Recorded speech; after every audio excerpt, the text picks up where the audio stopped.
passion runs so deep, man.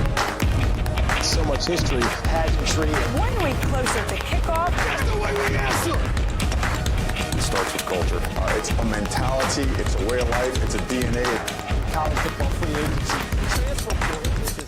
The Cinderella story is over, man. Right? They're fighting for clicks, we're fighting for wins. Say that. Say that again. Coaches only. Players only. Everybody. It's time. College football is different. They're of the 12-team playoff.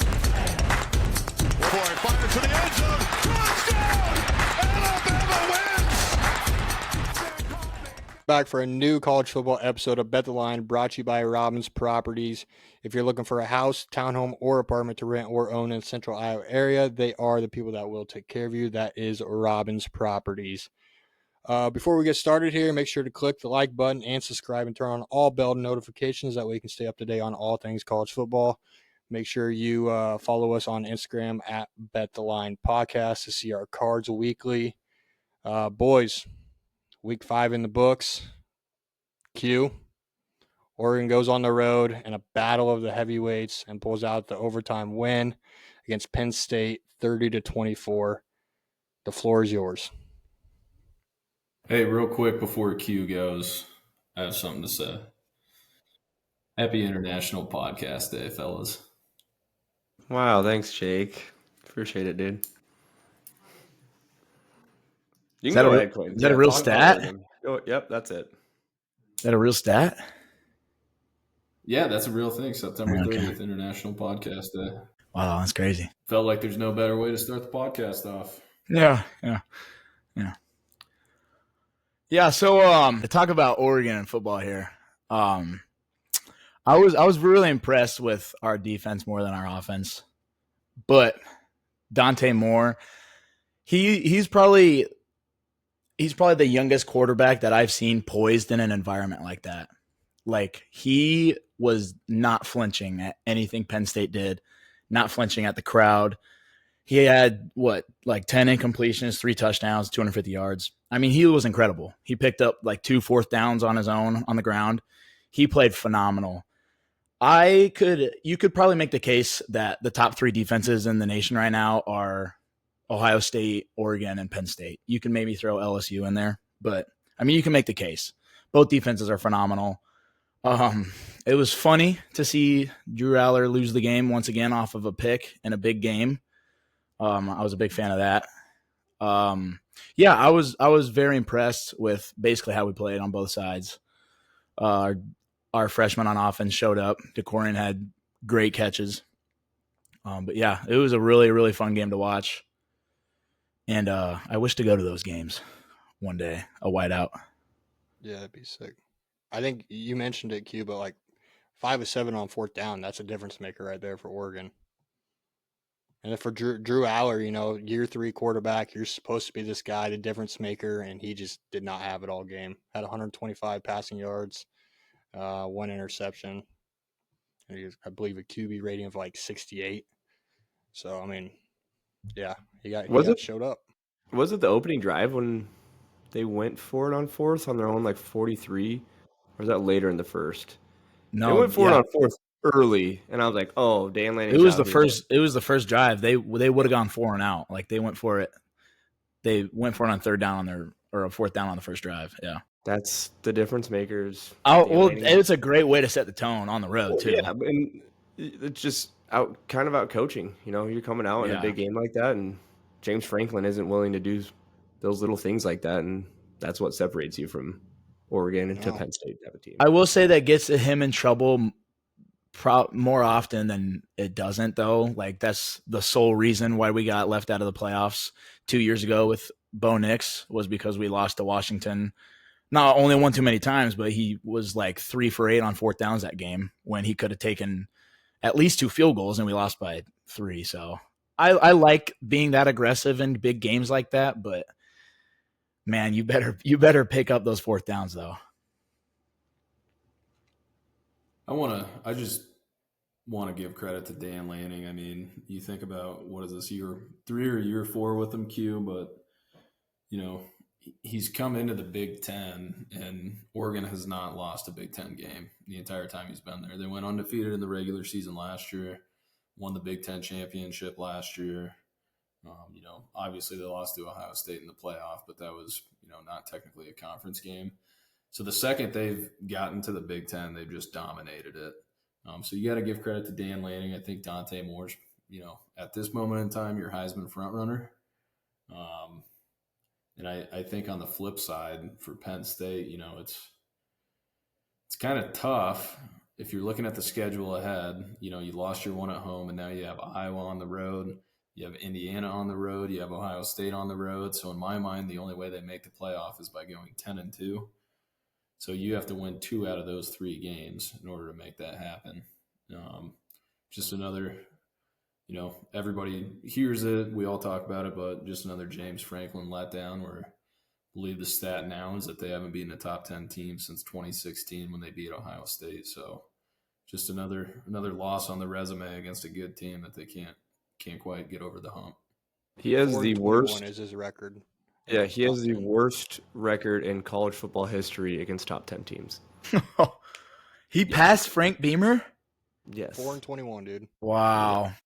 Like that's, any other program, and they were talking about it on the radio today, are they giving him kind of a pass because he came into the Sandusky situation, And they're like, well, he had to deal with all that first. But like you go to long ago. I know, but you go to any other program, like if Ohio State, Bama, Michigan, Georgia, if you were losing big games like this, you would not have a job right now. So it's just a matter of time that Penn State alums and sponsors are going to have enough of it, and he's gone, But that could have been the same last year. You could have said it's just the same story over and over and over again with him. So, you know what I was thinking today? So what do you do if you're Penn State and James Franklin goes into Ohio State, beats Ohio State, goes into Iowa, beats Iowa, goes into Indiana, beats Indiana, finishes 11-1, makes the conference championship game, loses that, make the playoffs, and then lose first round? Do you still keep him around because he beat Ohio State? By any mean. I think he should be and might be. I don't think he is. No, it's such a tough situation. Clayton, you mentioned all those teams. I don't quite think Penn State is in the category of those blue bloods. I think they're in that next tier. So I think the expectation's a little less. If you're a Penn State fan, I'm sure you're frustrated for sure. But I think it's we beat the teams we're better than, and we lose to the teams that we're not as good as. Is it really that bad of a world when there's 12 teams that make the college football playoff and you were in the national semifinal last year?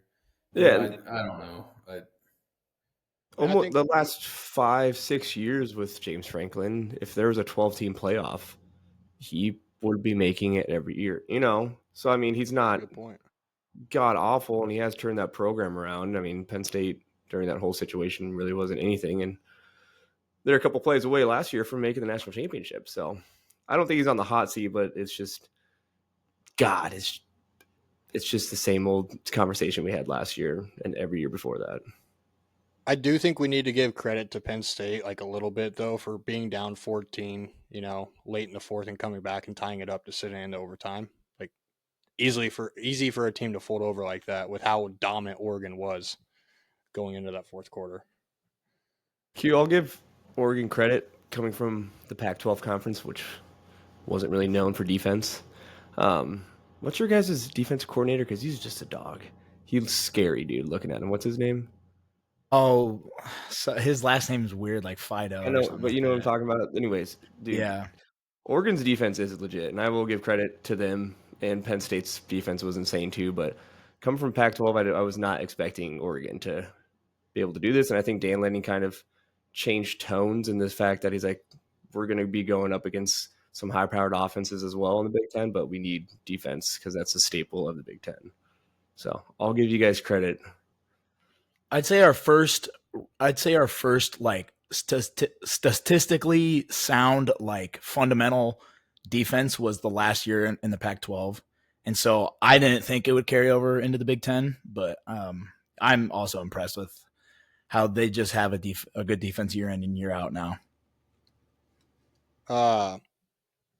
Alabama travels to Athens and breaks the country's longest home winning streak as they defeat Georgia 24-21. Jake, you were the only one that was not out on Alabama. How are you feeling? I was hoping you would start with that, Mike. In a world where overreactions and the sky is falling is the cool thing to do, I'm the uncool guy. I like to think. Week one was full of Arch Manning sucks and Alabama's dead and this and that. Where I never sold my Bama stock. My only regret is that I didn't buy more. But seriously, like Alabama lost to Florida State and they got manhandled in the trenches. And the Alabama team that showed up the 3 weeks since then has been a completely different team. Ty Simpson, another guy that everybody sat there after week one and said, is Ty Simpson the guy? Do we really trust him? Do we really think he's the best quarterback on Alabama's roster? Give him some time. Like college football, and not just college football, in every aspect of life, like it's okay to give people time. You don't need him to be a Heisman Trophy winning quarterback week one. You hope that where he is in week one, he continues to progress throughout the entire year, and that's exactly what he's done. He went on the road, led that team. Maybe you call it a little bit of game management here and there, but just absolutely stuck it to Georgia in the first quarter, and they set the tone that entire game. Now, with that, being lucky helps, right? Georgia obviously had a dropped wide open touchdown. They went for it on 4th and 1 or whatever it was. 4th and 1. Down at the end of the game, but it is what it is. Like that kind of stuff happens in games. Alabama won. Looking forward, I think Alabama probably starts using a jumbo package with Caden Proctor at running back. The screenplay was insane. But yeah, similar to James Franklin, it's like Georgia and Kirby Smart just can't figure out Alabama. I think he's now 1-7 against Bama. It's weird too. Going back to week one, there were all the people talking about, Kalen DeBoer sucks. Kalen DeBoer could never fill Nick Saban's shoes. Which, first of all, nobody's ever going to fill Nick Saban's shoes. That's the greatest college football coach of all time. But Kalen DeBoer is a phenomenal coach. Took over an impossible situation. And by impossible, obviously Alabama has talent, but it's impossible to follow up Nick Saban. So, look at what he did at Washington in 2 years. Give Kalen DeBoer time. Alabama's going to be just fine, and they showed it to us this past Saturday. Yeah, you talked about Kirby Smart not being able to figure out Alabama. I think it's to note that DeBoer is 2-0 against Kirby Smart now. So, yep. I believe DeBoer is 7-0 against Dan Lanning, Steve Sarkisian, and Kirby Smart was the stat. It's impressive, man. He just can't beat unranked teams. Right. Also, you said trench play. Alabama's offensive line didn't allow 1 sack all game, which is what you want. And then their defense had 6 tackles for loss. So, yeah, dude, what you needed from that game happened. And for a win like this puts the Florida State loss second in my eyes. Because, you can, as an Alabama fan, you can look back and be like, oh, we lost to Florida State. We looked bad. We got demolished that game. But now you can say, hey, that was week one. We went to Georgia,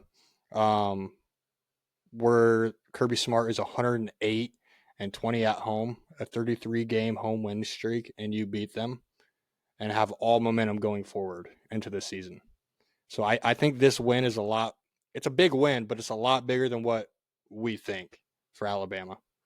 I think I'm not necessarily out on them, and I don't think I ever was skeptical, maybe, but I think you can compare this to the same as Coach K leaving Duke in the sense that they built the brand. Like Nick Saban built the brand of Bama so high. I don't think it matters who's coaching there. You're still going to get the recruits. You're still going to have the people playing for the Bama across their chest that you're going to have the same outcome, just a different coach. It might take a little bit, but year 2, he's looking good. And I think with Ohio State winning last year, the national championship, the loss doesn't hurt as much, you know, and especially week 1, they're only going to get better and better. So I don't think I'm out on Bama. Skeptical, yes, but surely beating Georgia helps.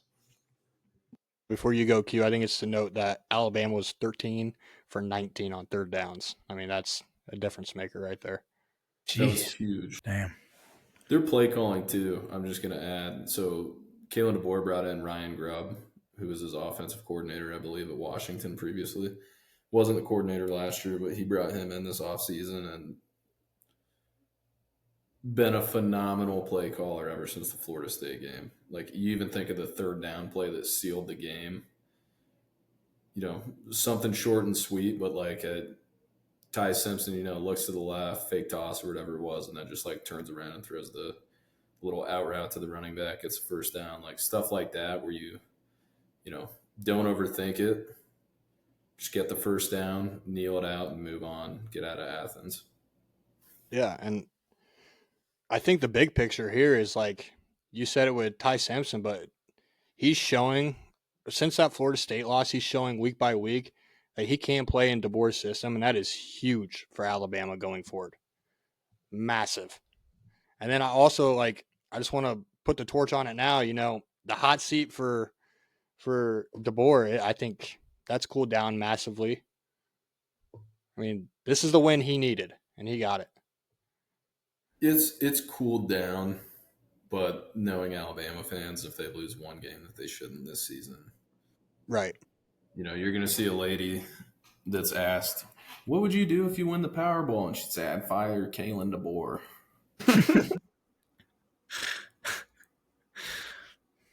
Dude, spoiled fans down there, dude. Just spoiled. Yeah.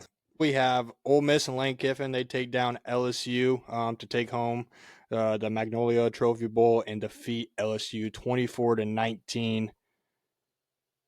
Jake, you're a big Lane Kiffin guy. You were last year. How are we feeling on this one as well? Are you on the train? Yeah, I'm currently on the Lane train. Just a fun fact about this game. Mike, you said it. This was the Magnolia Trophy Bowl. Actually didn't start until 2008, but the state flower of both Louisiana and Mississippi is the magnolia flower. So that's how it was born. Little fun fact for the group. That being said, huge win for Lane Kiffin and Ole Miss. They moved to 5-0. You know, they have a really good problem right now, and that problem is that Trinidad Chambliss, their backup quarterback, is probably most likely, very likely, 100% better than Austin Simmons, who was their starter at the beginning of the year. This is now Trinidad's third game in a row that he started, and in every game he's finished with over 300 yards passing and 50 yards rushing. So you got to be feeling good if you're an Ole Miss fan right now, knowing that you have two guys that can spin the rock. But I think it's also good because it feels like at this point every year, the last I don't know how many years with Lane Kiffin, like they've already slipped up one game that they shouldn't have lost. So to sit at 5-0 and have a top 10 win on your resume, you know, it's got to be feeling pretty good. I think, especially with all the talent they lost last year. You know, this team has come in maybe not as high of expectations, but next thing you know, they're ranked number 4 in the country. I think the truly interesting thing is on the flip side of LSU is under Brian Kelly, all we've seen with his tenure at LSU is high-octane offenses and no defense. And I don't know what's going on, but right now it's the polar opposite. Their defense is the reason that they're even in games typically. Their offense is not clicking. They cannot run the ball. Ole Miss actually outgained them. I think it was, I don't know what it was. Ole Miss almost doubled them in total yards, but just turnovers is what made this game a 5-point win and not a 19-point win. But yeah, I don't know what's going on with LSU, and we've talked about it, but obviously the Clemson win does not look as good as it once did, nor does the Florida win. So you're kind of looking back right now thinking, how good is this LSU team really? Yeah, that's what I had in my notes is I'm starting to think this LSU team and the offense especially isn't as good as what I thought. Ole Miss was giving up 5 yards per carry on the year so far that game. They had LSU had 2 yards per carry. So yeah, and Ole Miss's defense isn't great. No. So I don't know. Like you said, I don't know what to think about LSU right now. Their wins that we thought were good aren't that great. I just think it's crazy that you can, like, if you would have told me at the beginning of the season, hey, Clemson and LSU are going to have the best offenses in the nation, I'd be like, yeah, I can get behind that. Like, on paper, they should. And now they're looking like they have never practiced together once in their life. So it's just weird.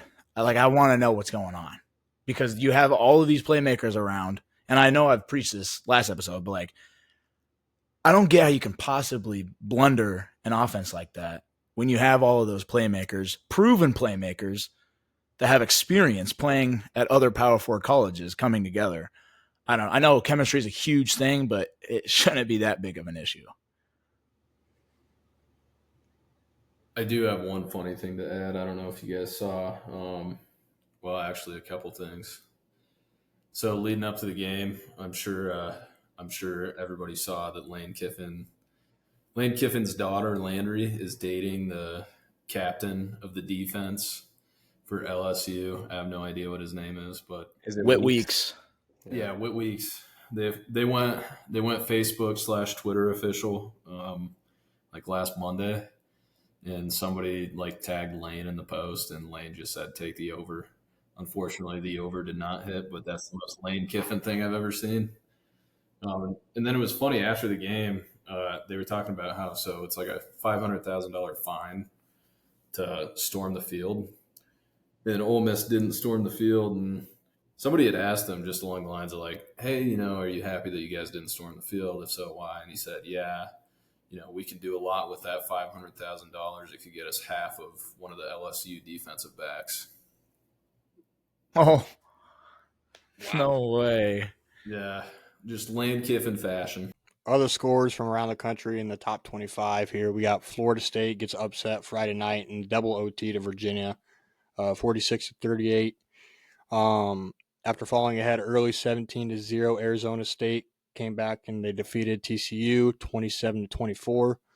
Ohio State travels to Washington and wins 24-6. I believe they were favored by 8.5 points going into that game. Texas A&M defeats Auburn 16-10. They are 0-4 or 0-5. I'm not sure. They haven't won a spread yet this year. So, just for the listeners, Indiana survives Kinnick Stadium. They win 20-15 when it looked like they were out of that game late in the fourth. Iowa State takes down Arizona 39-14 in dominant fashion. Tennessee survives Mississippi State 41-34 in overtime. Georgia Tech outlasts Wake Forest 30-29. Vanderbilt improves to 5-0 with a 55-35 win over Utah State. Appreciate the backdoor loss for me on my lock. Probably would not bet on Vanderbilt the rest of the year. Missouri takes care of business again against UMass 42-6. Illinois kicks a game-winning field goal to knock off USC 34-20 or 34-32. Notre Dame cruises to victory over Arkansas 56-13. Good call on that, Clayton, as your lock. BYU defeats Colorado late Saturday night 24-21. Colorado did cover the spread there. Thoughts on any of those? I just have one. Clayton, how we feeling as an Ohio State fan right now? I mean, that was good. One, but it was a business trip. Yeah, gonna rely on the defense a lot. Sane's gonna have to. There's just a lot of chemistry that's gonna have to come. And like I said earlier, defenses typically have a step forward on offenses. Not scared with our schedule really, especially not having to play Oregon. That's very nice. No, defense is going to lead, and I'm confident in our defense. Yeah, that's about it. Number one team for a reason. Other than that, not really anything, dude. Iowa State, that 2-point conversion right off the rip, I was like, this game's over. as soon as they converted that, I'm like, this is over. And I hate to say it, but I think Iowa State is in the Big 12 championship. I'm putting them in there finally. Who do you This have team them is with, though? Who do you have them unreal. with? Who do you have them playing against? Right now, I have them against Texas Tech. You know, Kansas had a big loss last week. Q, appreciate that. Completely blame you, 100%. You were cursed. Yeah, don't blame the you. god awful football players. Blame me. The problem with Kansas, dude, to be honest with you, is like we're a great football team, but both of our losses we have beat ourselves. And the Missouri game, we talked about that already in one of the episodes where we should have won that game. And then last week, you know, that Cincinnati game, we had all momentum at the 1 yard line. Jalen Daniels fumbles it. No knock on him. He played amazing that game. And then you had a 4th and 10 or 3rd and 10 interception to seal the game right in your hands. You drop it. And then it went to 4th and 10 after that, and they converted. You just can't allow that. So, yeah, Kansas, I think we're going down the same path as last year where we're going to figure it out a little too late, you know, play spoiler to a couple games or a couple teams. But, yeah, Q, you did that on purpose last week, and not happy about it. So I just want to add one thing. Fellas, and to the listeners, I just hope we appreciated last weekend of college football. That was just one of the most elite slates of college football. And it started out Friday night with Florida State, Virginia. It continued to TCU, Arizona State. We had USC, Illinois. Obviously, the games we talked about, Texas A&M, Auburn, Ohio State, Washington, Indiana, Iowa, Tennessee, Mississippi State. Like, there were just so many good games the entire day that, you know, I wish we had enough time to talk about all of them. You got to select only a few. But, like, just incredible. It started out Friday night and it carried all day Saturday. Jake, question for you, because I think our first episode of this season, you were pretty high on TCU. How are you feeling with them right now? Because I just feel like every year there's high expectations, but they just can't get over the hump. There's always something missing about them. I feel fine with TCU. I mean, I think football at really any level, the key is, do you have the quarterback position right? And I absolutely think TCU has the quarterback position right. Josh Hoover's an incredible quarterback. Didn't play the greatest against Arizona State, a couple costly turnovers, but, you know, I think TCU is going to compete for a national championship now? Do I think they're going to be in the mix at the end of the season for the Big 12 championship? Absolutely. I still think they're a solid team. I'm not going to hold it against the team for traveling on a Friday night and kicking off at 9 p.m. local time against Arizona State. Tough loss, but I still really like TCU, and I like Sonny Dykes too. I think he's a great head coach. If you have a chance, anyone that's listening, to watch Sam Levitt play for Arizona State, wow. That dude is electric, man. Yeah, he's incredible. So is Jordan Tyson. Jordan Tyson's going to be first-round pick. All right, fellas, players that shined. I'll start out. I got CJ Carr from Notre Dame, freshman quarterback. Went on the road to Arkansas, threw for 354 yards, 4 touchdowns, and put the nail in the Sam Pittman coffin. Arkansas has a new head ball coach, all because they got absolutely annihilated at home. And then I threw an honorable mention in there just because I can, and that's Jalen Daniels. Put up just gaudy numbers and failed to beat the juggernaut Bearcats. I'm just laughing here because my player that shined was CJ Carr, and then my honorable mention was Jalen Daniels. So why didn't you put it in the doc? Busy, man.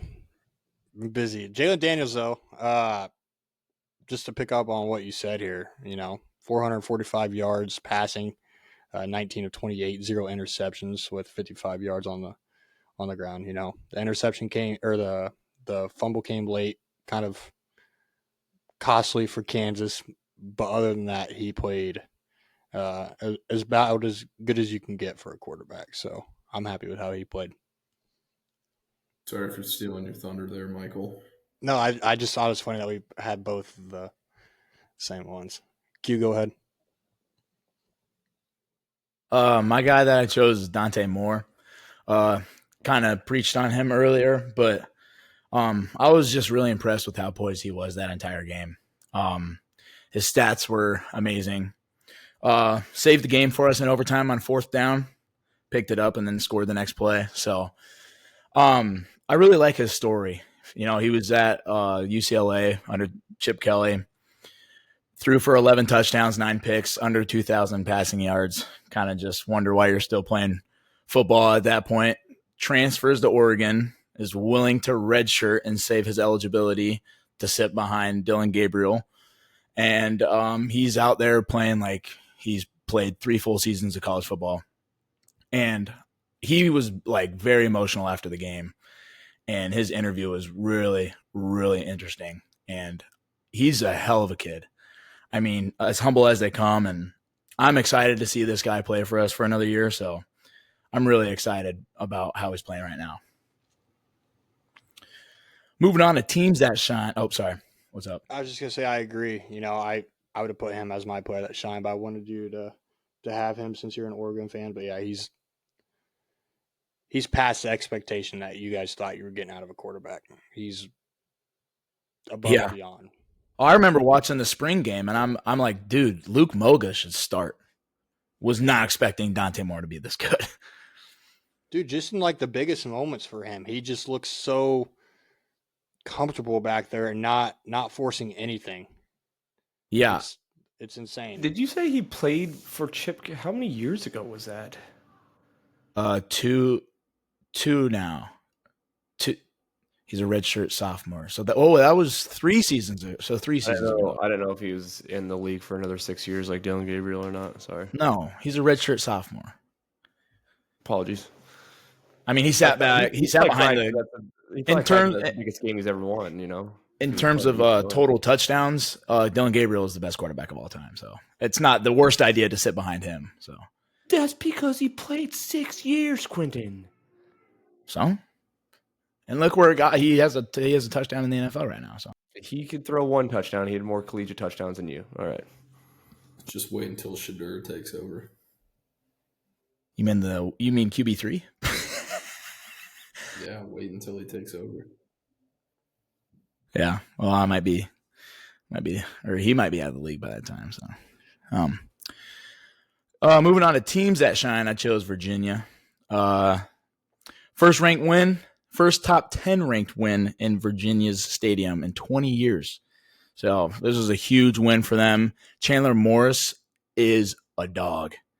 Watching him was so fun, and I like high scoring games like that. You know, it'd be a lot different if it was like, 10-3 and Virginia won. You know, I think it was a true juggernaut dogfight how they won, especially in double overtime. And that field rush was probably the best field rush I've seen in recent years. My first thought was, oh my God, Squirrel White is dead from being trampled. If you haven't seen the Storm Rush video, I mean, it's instantaneous. The Virginia guy picks it off just immediately. Like, they're barely on the ground yet, and the fans are already storming the field. So, but they're ranked for the first time in 6 years. So, shout out Virginia. Virginia, a football school now? Dude, that's what I thought. I was so confident in Florida State, and I'm like, I did not know their football program was like that. Tony Bennett took over. Go ahead, Jake. No, I'm going to defer to you, Mike. I don't want to steal your team. All right. I have Iowa State, you know. I said it earlier, but watching how good this Iowa State team is, to go in there and dominate that game against an undefeated Arizona team at the time. It just made me realize a lot with this team and how exceptional they are on both sides of the field, First drive of the game, they got a touchdown, 2-point conversion, kind of smacked Arizona right in the face. And their defense has been lights out in that game. They've been lights out all year. I think they've only gave up like 71 to 80 something points or something like that. So, yeah, Matt Campbell has this team playing at such a high standard right now. As an Iowa State fan, I would be very happy. So, yeah, that's my team. I agree with you, Mike, the fact that they are by far playing the best out of any Big 12 team right now. It's on both sides. Yeah. I'm going to add this before I jump into my team that shined. Forgot to mention this earlier, but I'm watching YouTube TV, Quad Box, Saturday night. Alabama, Georgia, Oregon, Penn State, Iowa State, Arizona, and whoever the fourth team was. In as much and as happy as I want to be as an Iowa State fan, I will say, like, watching Georgia and Alabama and then Oregon and Penn State simultaneously, like, you just see the speed and the physicality. It's like, hey, things are good. I'm not going to, see the glass half empty. Things are great for Iowa State fans right now. It's, the best we've ever been. But at the same time, I was like, oh, boy, there is a huge gap between Iowa State and those boys. But that being said, my team that shined, I've already given them a lot of love, so I just want to talk about them one more time. Life is 10% what happens to you and 90% how you respond to it. This Alabama Crimson Tide team has responded as well as you possibly could since the Florida State loss. Dug deep, went on the road, took care of business. Now it's go time. I'd agree. We talked about it earlier, but Alabama they're on a mission right now, playing with a chip on their shoulders. So let's get into the updated top 25 rankings here. I'll go down the list. We'll talk about it at the end, so don't interrupt me when I'm going. Ohio State remains at number 1 here. Number 2 jumped up 4 spots. We have Oregon, much deserved, I would say, after that win. Number 3, we had Miami. Number 4, Ole Miss. They jumped up 9 spots after their win. Number 5 is Oklahoma. Number 6 is Texas A&M. They jumped up 3 spots. They've been climbing from the mid pack since the beginning of the year. They are up to 6. 7, we have Penn State. They dropped 4 spots. 8, Indiana. They went up 3 spots. Texas at 9. 10, Alabama, 7 spots moved up. 11, Texas Tech. 12, Georgia. They dropped 7. Right behind them is LSU at 13. They dropped 9 spots. 14 is Iowa State. 15 is Tennessee. 16, Vanderbilt. 17, Georgia Tech. 18, Florida State. They dropped back 10 spots. 19, Missouri. 20, Michigan. 21, Notre Dame. 22, Illinois. 23, BYU. They moved up 2 spots. And then 24, Virginia. 25, Arizona State. Thoughts on any of those? Disagree? Agree? I think Notre Dame's better than their record, but they're still 2-2. But still early, Yeah. But that's I like to just absolutely dog on the AP poll as much as anybody else, but you're just lying to yourself if you think Notre Dame's only the 22nd best team in the country. Like, they have 2 losses on the year to Miami and Texas A&M, who are top 10 teams by a combined total of 4 points. Yeah, it's a rerun of last year with Notre Dame. They'll run the table. When I say this, I'm not saying they're a bad team, but I don't think Indiana's a top 10 team right now. I'd say probably in that 15 range, but top 8, I mean, I think that's high for them. It's all right. They'll get spanked next week. I think the dilemma, Mike, is like, and here's me dogging on the AP poll now. Like, Penn State, for example. Who's Penn State's best win? Nevada? And then then they're rewarding them for a loss, though, Yeah, but they haven't beaten a Power 4 school. Yeah, I know, but right. And I know the season's going to play out, but like, Penn State has 3 wins this year, and it's all over Group of 5 or FCS teams. Texas' best win is against Sam Houston. Like, they played Ohio State close, and that's fine, but like, why can't we reward Indiana for winning by 53 against Illinois. Like Indiana's shown me more than Texas or Penn State has, and I do think Texas and Penn State are really good teams. Don't get me wrong. Just point being, like, they haven't done anything. No, but the AP rewards you for a close loss, like you just said. Like, oh, you're only going to go back Not Notre Dame. You had a close loss, not because you won against anyone, but because they've always knocked Notre Dame though. It's because they're not in a conference. They're not in a conference. They won't get respect until they join a conference. Year in and year out, Quentin. Look at Notre Dame's schedule year. They actually play people each year. They schedule home and aways at least 2 tough games. No, I want to say each year they play people. Definitely not each year. Ohio State home and away. You can look at their schedule. They definitely play people each year. Yes, because they have to. They can't just go and schedule Sam Houston. Like they can, because they can schedule whoever they want. Yes, they can, but they go out of their way to make sure they're playing these Power 5 teams or Power 4 teams. Sorry, I say they just join a conference. With the ACC, that they play like 6 ACC games a year, or ACC I would say teams. I would consider them ACC, just like they are in basketball, practically. But yeah, I think the issue is more of just like there's no consistency, right? Like you reward Texas and Penn State for close losses and no wins. Then Notre Dame gets punished for playing Texas A&M and Miami their first 2 games of the season. Coaches pull, man. But I will say the playoff ranking committee made sure that they rank teams more on good wins than good losses, which that's what they awards people for good losses. But that's what they cracked down on, and that's what they've been reiterating, that they rank on good wins more than good losses. But they'll look at Texas and be like, well, they only lost by 7 to Ohio State. Gentlemen, we're going to jump in. We haven't done it in a couple weeks. We're just going to do a quick World of College Football roundtable. We'll try and zip through these. Clemson is dead. Yes. Thoughts, comments. Is Dabo done at the end of the year? No. Dabo's going to be looking by 2 rings.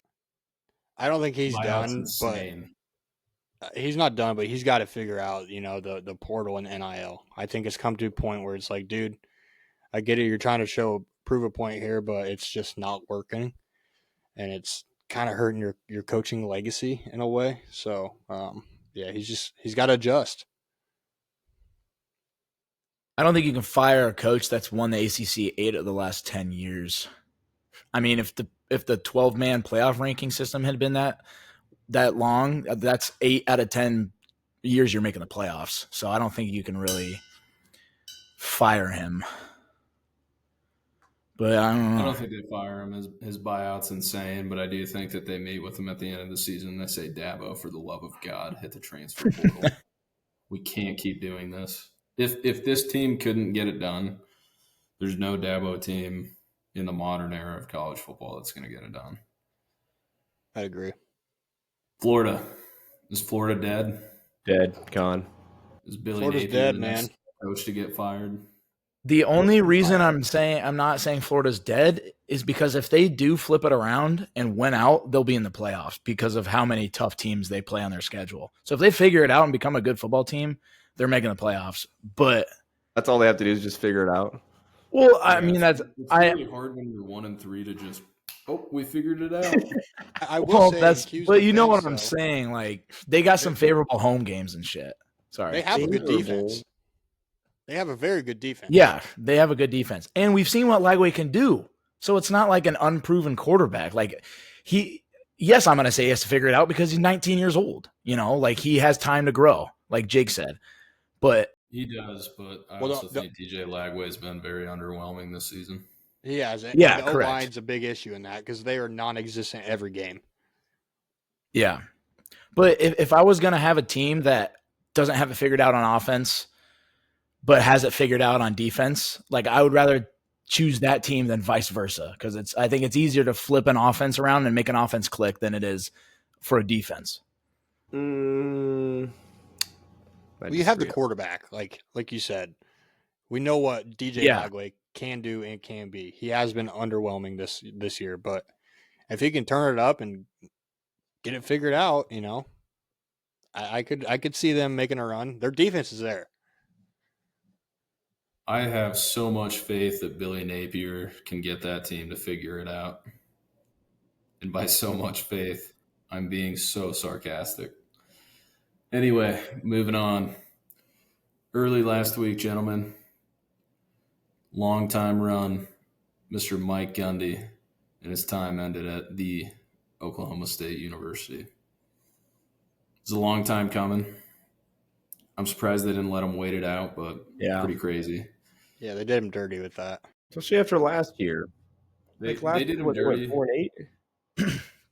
No, they did 3-9. him dirty, especially when you think of like Oklahoma State historically is not necessarily known for being like a crazy football school. So like he turned that program when he got there into what we know him as like in our lifetime. And it does suck because it deteriorated really quick, but I do think it's funny that the day before he got fired, somebody in an interview asked him like, "Hey, are you worried about your job?" And he's like, "No, they're not going to fire me. No, I feel comfortable here." And the very next day, boom, you're gone. See ya. Yeah, it's the other crazy thing to think about is that in 2011 they were an Iowa State upset away from playing for a national championship when they had Justin Blackman, Brandon Whedon, but Jeff Woody, my man, prevented that from happening. Which head coach gets fired next? We saw Sam Pittman got fired this past weekend. Hugh Freeze is the next Napier. to go. I think Luke Napier. Fickle. Luke Fickle. Yeah, that's true, actually. I think Hugh Freeze and Billy Napier are the easy answers, but I think Luke Fickle is a correct answer. 15 and 14 at Wisconsin, 8-10, 8-10 in Big Ten play since being the head coach. They can't move the ball on the offensive side. The defensive side's not there as well. With what we've seen out of Wisconsin, they'd be lucky to win 4 games this year. So, yeah, I think he's the next one to go. I think Billy Napier is the easy one here. I think, Clayton, you touched on it, but they have plenty of good games ahead of them to where he could save his job. So that's why I'm not going to take Billy Napier. I wouldn't be shocked if he is, but yeah, Luke Fickle. But look at the games they've already lost. Not too much faith in him. Yeah, I think the crazy thing is too, like Hugh Freeze going to Auburn and Billy Napier going to Florida weren't necessarily like home run hires. It's kind of just like the next head coach of the program is Hugh Freeze, is Billy Napier. Luke Fickle was like the hottest thing in college football after he took Cincinnati at the time, who was a group of 5 team in the American Conference, to the playoff. And they lost to Alabama, but it was respectable. So, like, he was the guy to get in the coaching carousel if you could get a guy.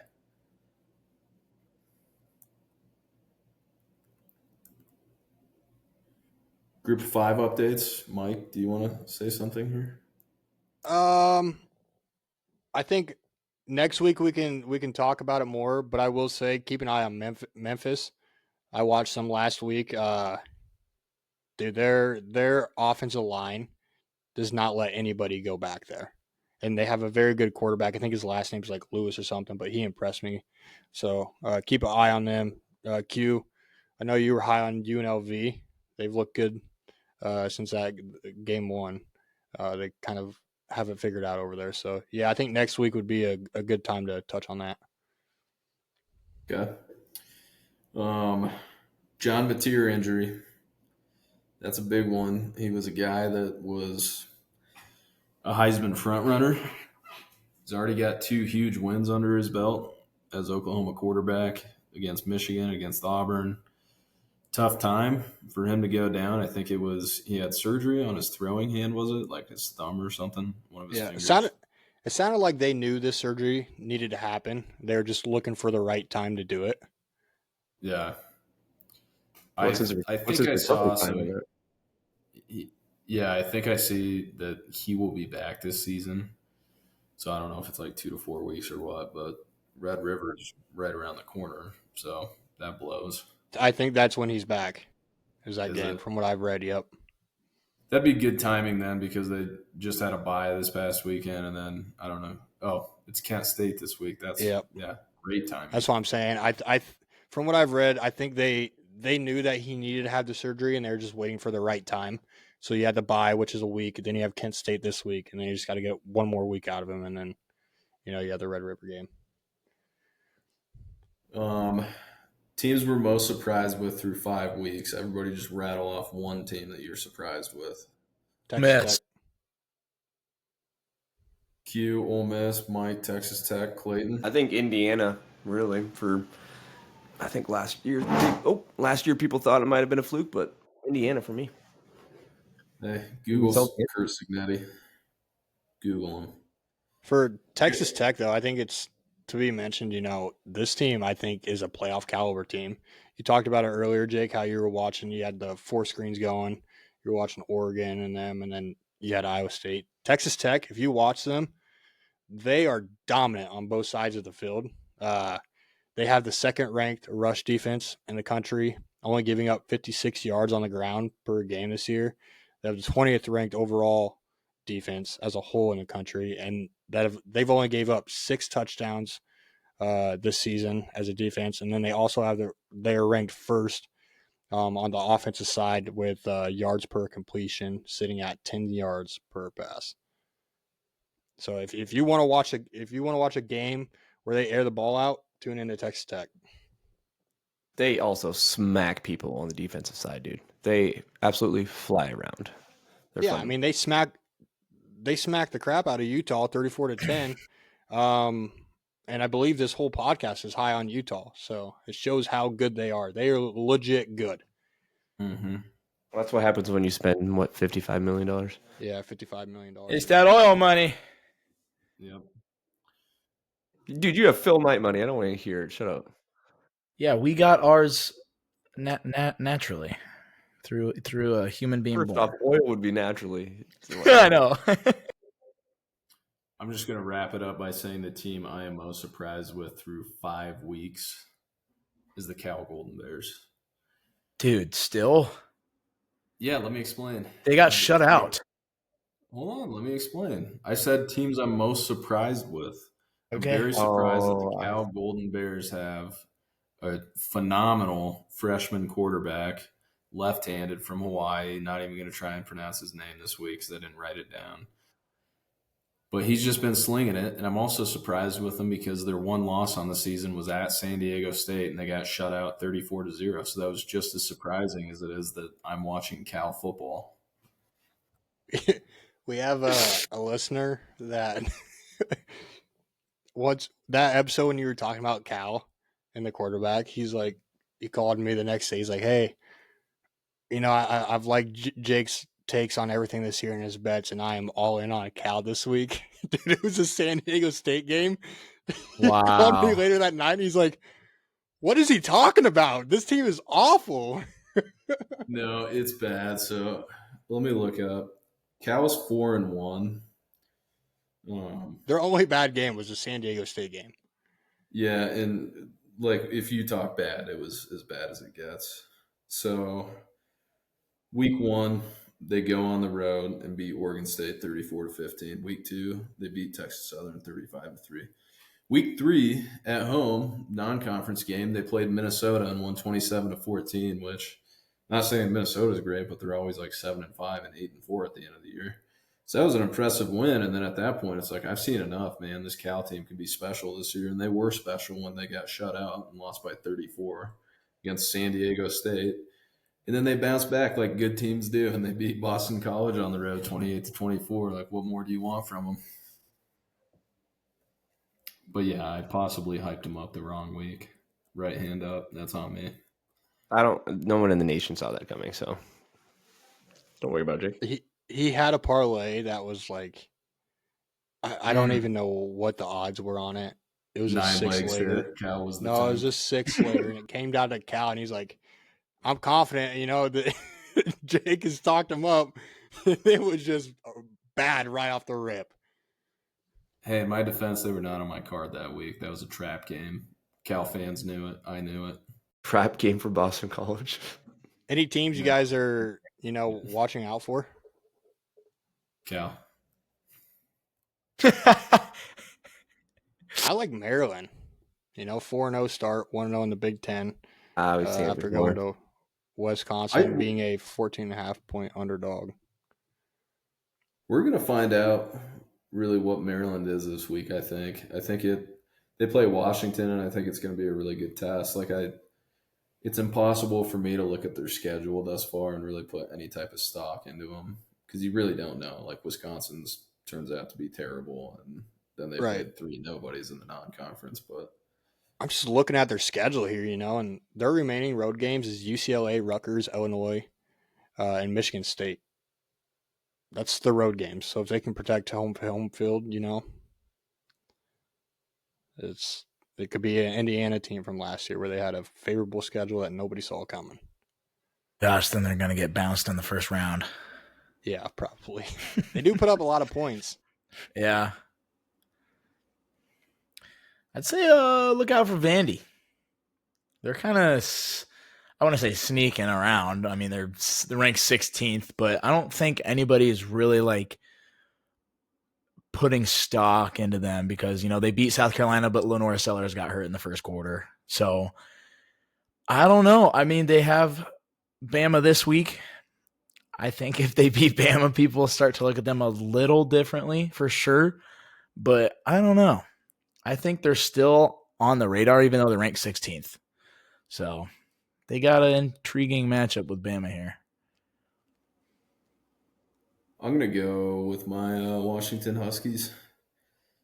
I was high on them going into the season. Obviously, they lost 24-6 against Ohio State, but to me, that was a good measuring stick game of Washington's a good team. Ohio State, to me, is obviously the number 1 team in the country, and there's no questions about that. But it's not 24-6. Maybe you say they got blown out, maybe you don't. But to me, they were competitive for the majority of the game until maybe the end. So I like Washington moving forward.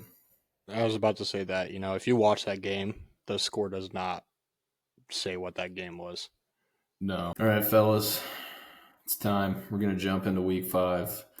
The reason I said let's appreciate last week is because this is one of the uglier slates of college football. That's all right. That's adversity. We're going to move past it, and we're going to start out with the 3-1 Texas Longhorns opening up their SEC schedule with a road trip to the Swamp against a struggling 1-3 Florida team. Texas has their own struggles right now offensively. They've looked pretty lackluster. It seems like Arch Manning hasn't really found his stride. Offensively, they're 104th nationally in conversion rate. And mentioned it earlier, but their best wins against Sam Houston State. Will say that the defense has been elite this year. They boast one of the nation's top third down defenses. So they do have that going for them. It was really the key to keeping them in that Ohio State game. Obviously on the Florida side, ton of questions right now. We talked about it already. DJ Lagway hasn't looked the greatest. Billy Napier, how much longer is he going to be the head coach? I think for each team, this is a must-win game in their own rights. If you're Texas, you got to get going now if you're going to get going. You got Red River right around the corner. It's time to flip the switch if you can. In Florida, if there's anything left in the tank, you got to, as some people would say, figure it out. That being said, right now the line is Texas -7. The over-under is 41.5. Mike, which way you leaning and why? Arch Manning's been slow this year. Florida has a good defense, but Texas has a good defense. Florida's O-line has been non-existent. I think this, I'm curious to know how Arch is going to do with this Florida team. If you could get it for more than a touchdown, or more than a touchdown and a field goal by game time, I'd probably hit that. But at 7, I'd probably just take Texas. I think they win by a touchdown at least, maybe less, but you get the push there. So give me Texas. I think Arch Manning maybe finally shows up for the year, and shows us what we all thought he would be in this game. Quentin? I'm going with the exact opposite. I think Florida gets it done here. I was gonna lead with that anyways. I'm not actually doing that to just go against what Mike said, but I think you know what you're going to get from Florida's defense, right? You're going to hold Texas to probably 14 to 21 points. So can you rely on your offense to basically score 4 touchdowns, or can you rely on them to score 24 points? You know what you're going to get from the defense, and I think this is the game that Lagway finally starts to piece it together. You know, we saw it with Arch last week. Arch finally started to piece it together last week. Kind of got a chip on his shoulder now. I think this is where the Lagway turns the page and starts to actually feel comfortable playing football instead of being forced to, if that makes sense. So I think Florida turns it around, and I think they get it done. So I'm taking Florida. This is the win you need, right, for Billy Napier? Exactly. And everybody knows it. The teammates know it. The fans know it. They know that you start 1-4, you're gone. So this is it for Napier. I think the bigger question in this game is, I think the over-under, Jake, correct me if I'm wrong, it's sitting at 44.5. 41.5. 41.5. This is going to be a messy game. 2 top defenses going at it. I'd probably lean more towards the under. I don't know. Clayton? Texas. 1, there's Texas, and 2, Quentin's go for Florida, so Texas. Yeah. Not because I don't like you, Quentin. It's just Odds are in your favor. You want to make money out there, folks. Go complete opposite of Quentin. I mean, yeah, whatever.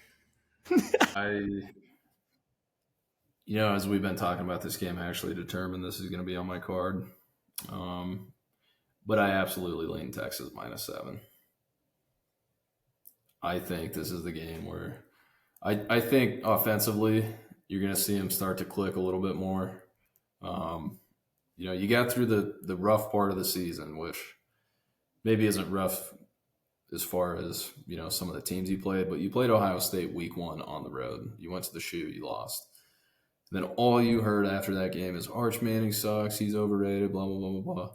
Get through the first 4 games, you hit a bye week, you get time to sit down, regroup, and rethink. And I think Texas comes out firing this week. I like Texas -7. Moving on, gentlemen, we have a rematch of what I would say was last year's most shocking upset of the season. As the, never thought I would say this, number 16 ranked Vanderbilt Commodores travel to Tuscaloosa to take on the number 10 Alabama Crimson Tide. Diego Pavia, he's been a star thus far, leads a high-powered Vanderbilt offense. The rushing attack has 3 players averaging over 5 yards per carry.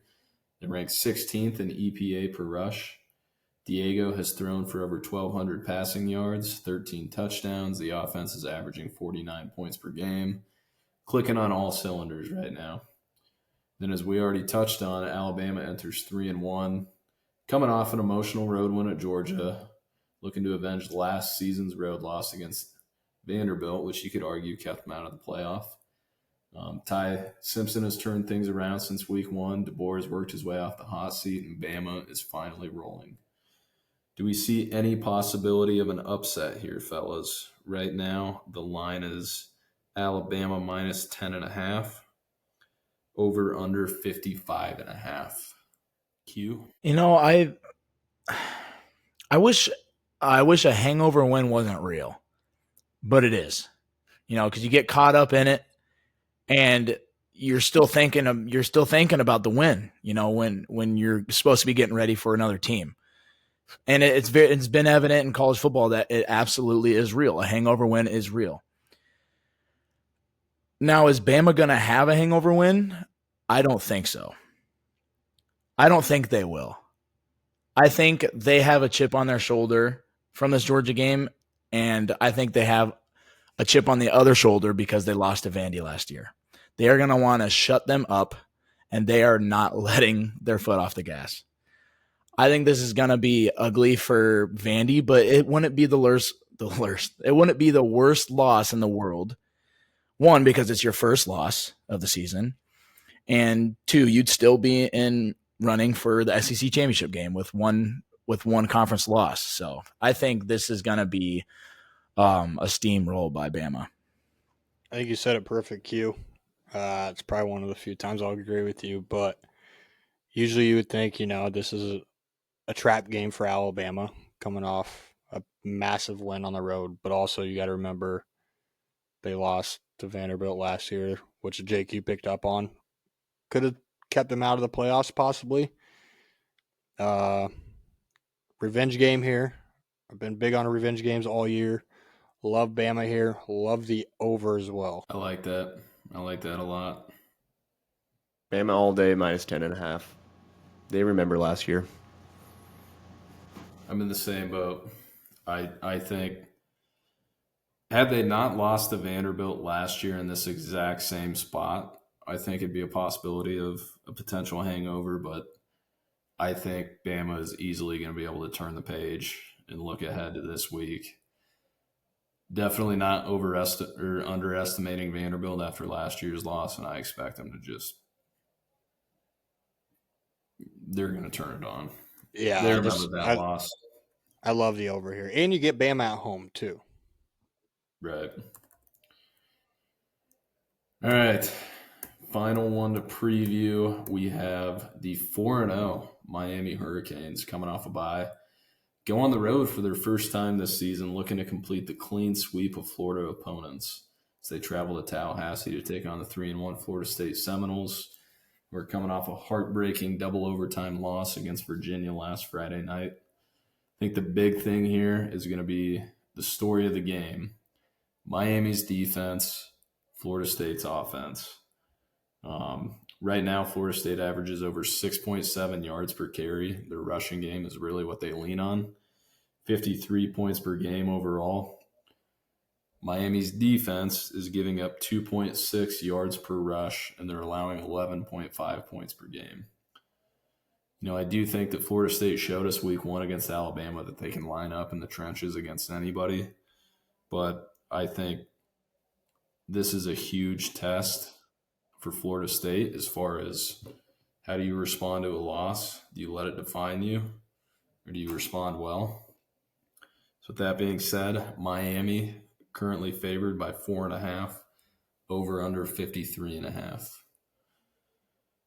Mike, talk to me. I think the question here is who is Florida State? I think we know what we're going to get out of Miami. What are we going to get out of this Florida State team, especially coming off, I would say, a very bad loss last week in overtime. Their defense got exposed. I think you're going to get a lot of offensive power on Miami here. And the problem is you have a bunch of weapons on Miami, and you have your quarterback and Deuce Robinson for Florida State. I think Miami can shut down Deuce Robinson. Where does what's his name? It's not coming to me right now. Their receiver? No, their quarterback.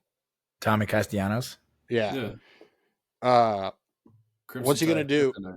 Yeah. What's he gonna do when they lock Deuce Robinson up? I think that's the question here. I'm not gonna bet against Miami. They've covered the spread in every game, so give me Miami the spread. Quentin. Whoa. He has another one too. Quentin Eric. Shut up! What, dude? Ralph's gonna get a hold of that. Oh my gosh. Jesus, what game were we talking about? Miami, Florida State. God dang, dude. I'm going to take Miami just because they're coming off the bye, and Florida State, after that loss, I don't know. I'm taking Miami. Spread, minus 4.5. Quentin's going to probably take Florida State, so everyone take Miami. I am actually going to take Florida State. And here's the why. Here's why. For one, it's a night game. Love it. 2, Florida State needed to be humbled. Okay, I think we all kind of felt like they were on cloud 9 when they're on top of the world. They beat Bama and then jumped into the top 10 rankings 2 weeks later. I had mentioned that they were undeserving of their ranking. but they needed to be humbled. They needed to come back down, and now they're faced with, are we going to kind of find our identity in this Miami game, or are we going to roll over and play dead? The reason why I think that they won't is because Mike Norvell knows what's at stake. If he loses this game, I think the entire season unravels, and they're faced at a 500 season, and Mike Norvell is faced with a hot seat. So I think this is very critical for him to turn the page and forget about the loss, but remember it because you needed to be humbled. And this is, I mean, what better of a task than a top 5 matchup to have a comeback win? So I think Florida State turns the page here, and I think they get it done. I think the problem is, for me, you could put that Florida State team that beat Bama, the way they played that game, you could put them out there against Miami, and I still don't think it's enough with how good Miami is playing right now. Mike, I think I agree 100%. I also think that the difference would be they had, 5 months to prepare for Alabama. And you got a week coming off, a tough road loss against a Virginia team to prepare for a Miami team that's clicking on all cylinders right now. So, I mean, personally, I definitely lean Miami -4.5. I also think, after the way last season went for Florida State, I'm very skeptical of how are they going to respond? Are they just going to let it derail their season again?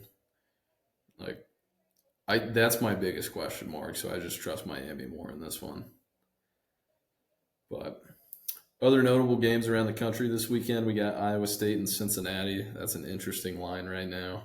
Cincinnati's actually favored. I'm seeing -1.5. Kansas State, Baylor. Notre Dame and Boise State. That game probably looked a lot better about 5 weeks ago before the season had started, but still a little intriguing. Washington, Maryland, Virginia, Louisville, Michigan State, Nebraska. A lot of just run-of-the-mill games this weekend, but Texas Tech, Houston could be interesting. 2 4-0 teams, Big 12. Just a game I like a lot is Mississippi State at Texas A&M.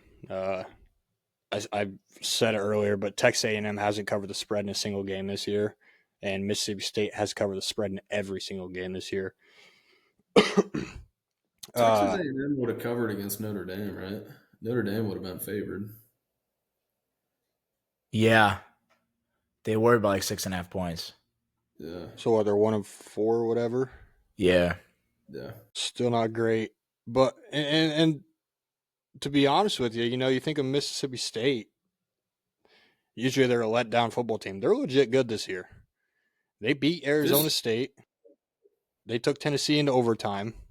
I smell an upset in this game. Whoa! To me is the first game where I'm devoting time to just sitting down and actually watching Mississippi State because dude, they're good. I watched that Arizona State game because Arizona State was my lock, and they can play. But okay. An upset's crazy. Well, I love it even more that you think that's crazy. Florida. What are you talking about? I just what? You chose Florida. Yeah, they're playing at home in the swamp. Thing, Clayton. They're not going to the 12th man. Here's the thing, Clayton. If he's disagreeing with you, odds are in your favor. Yeah, so right. Yeah, let him disagree with me. That makes me even more confident. Quentin, I'm going to bet the opposite of your card. I'm going to go to the casino and bet $20 opposite of every single game. All right, do it then. I'll drive you myself. I'll bring. That's awfully nice. That is really nice. Actually, thank you. No, you can watch. I gotta say, Quentin, just a guy's guy. Let's move on. You better hop up out of here with that.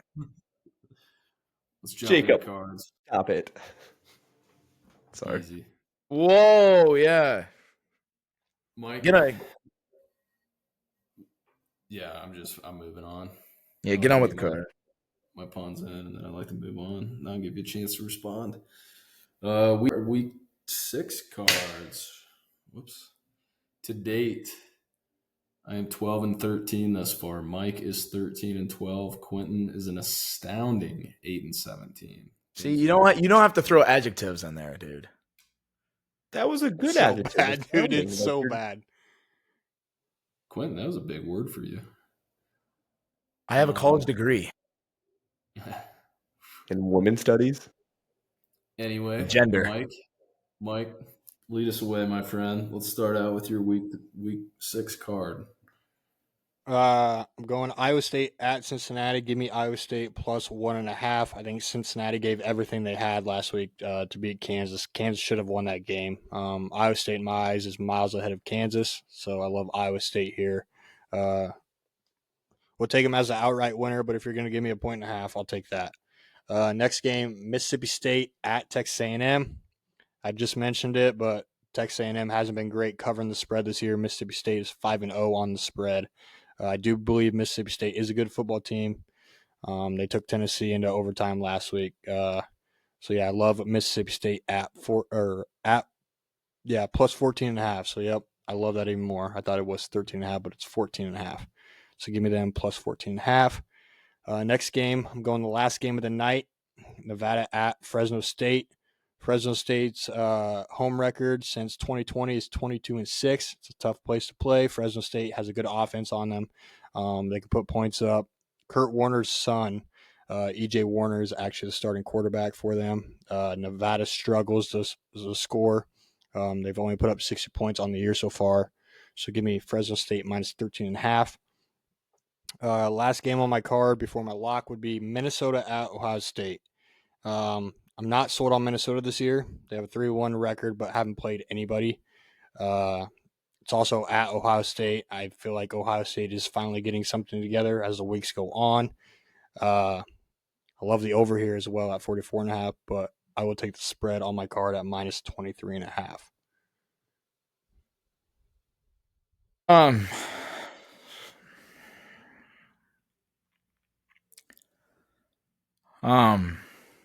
Yeah, I'm not gonna go into explaining why I chose these games because apparently it doesn't matter. So, I chose Virginia plus 7.5 at Louisville. Then I chose UConn minus 7.5 versus FIU. Then I have UNLV minus 3.5 at Wyoming. Then I have Ohio State minus 23.5 versus Minnesota. That is my card. I'm out on Ohio State. No, leaving it. No, leave. You got to leave it on. No, you went before me, bud. You went before me. You're leaving it on. Give me UConn spread. Switch Ohio State with UConn spread. I also have UConn on my card. Did you not hear me say that? No, yeah. Give me FIU spread there. You want to take FIU plus 7.5? Idiot. I don't like you betting for Ohio State. Can you take that off? He did it to me last week, dude. Nope. That's my card. I would just like to the listeners out there, if you want to listen to a man that's down bad, just play back Q reading his card this week with absolutely no confidence in the world. Well, hey, actually, I'm not going to do the FIU one. I'm going to switch Ohio State with South Florida minus 27.5.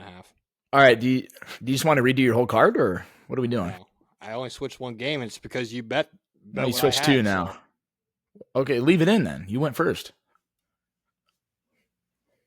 There's going to be a backdoor cover on this game, and Quinn's going to end up losing. Minnesota's going to lose like 21 or something. Moving on. Jake's card is as follows. Starting out with the Alabama Crimson Tide minus 10.5 against Vanderbilt. Moving on to the Texas Longhorns minus 7 against Florida. After that, couple later in the evening games, like TCU minus 13.5 against Colorado. Pains me to say it, but Colorado Buffalo's program might be dead temporarily at this moment in time. We're going to be back in a year or two, looking in to see if Shadur can get one more year of eligibility as well as Trav. But anyway, we'll save that for another time. Finally, I have the upset alert of the weekend game. It's the California Golden Bears +3 against the Duke Blue Devils. We got Duke traveling 3 time zones, playing at 11:30 Eastern time, 8:30 Pacific time. They're just not built for the West Coast, plain and simple. You want me to do it, Mike? Yeah, I want you to do it. All right. Got your name there, but I'll lead us. Lock of the week parlay. Before we jump in, we'll do an update on the standings. That beautiful, beautiful memorabilia right behind you, Mike.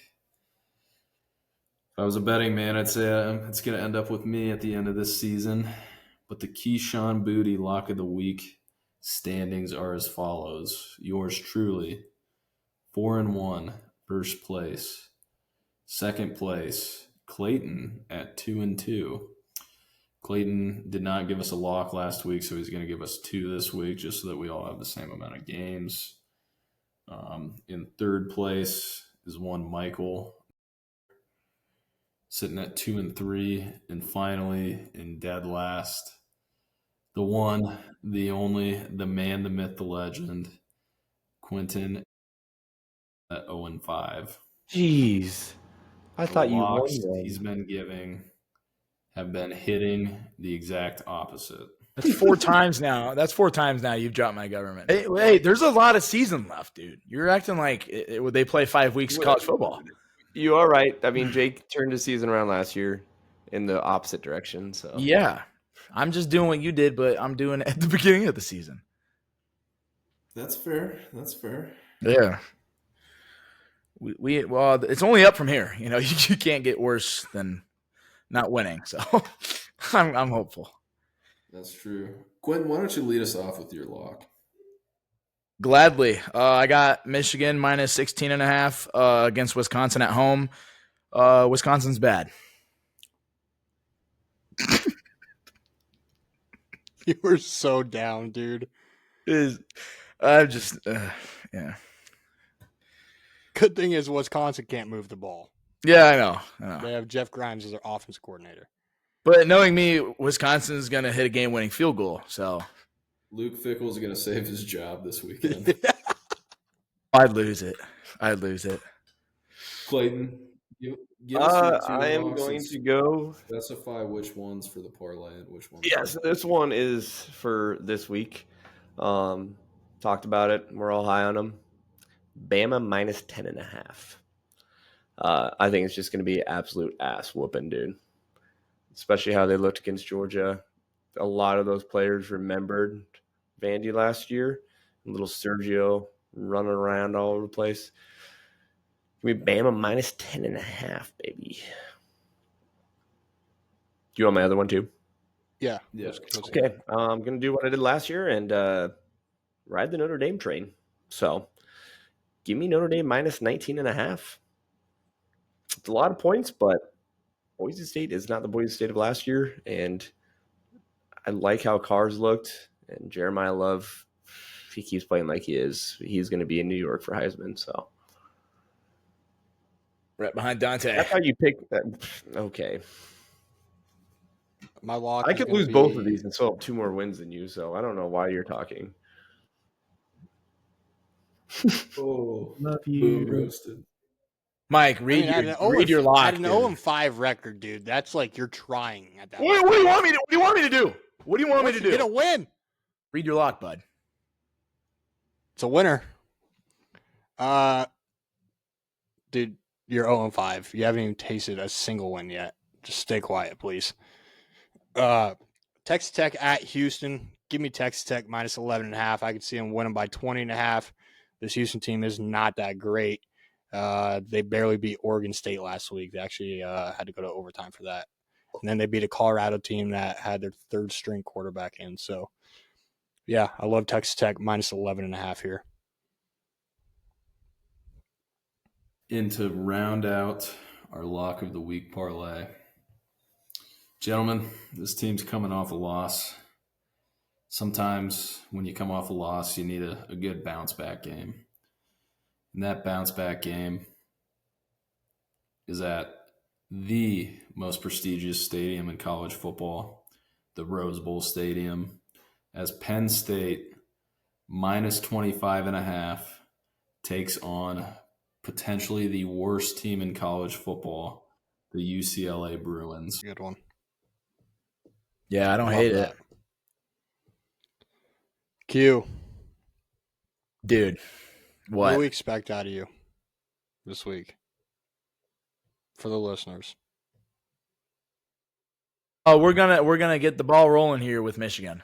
This is where it starts to pile up. You know, you get one, you get two, stack a couple more, and you're back to 500. Is that gonna happen? Probably not.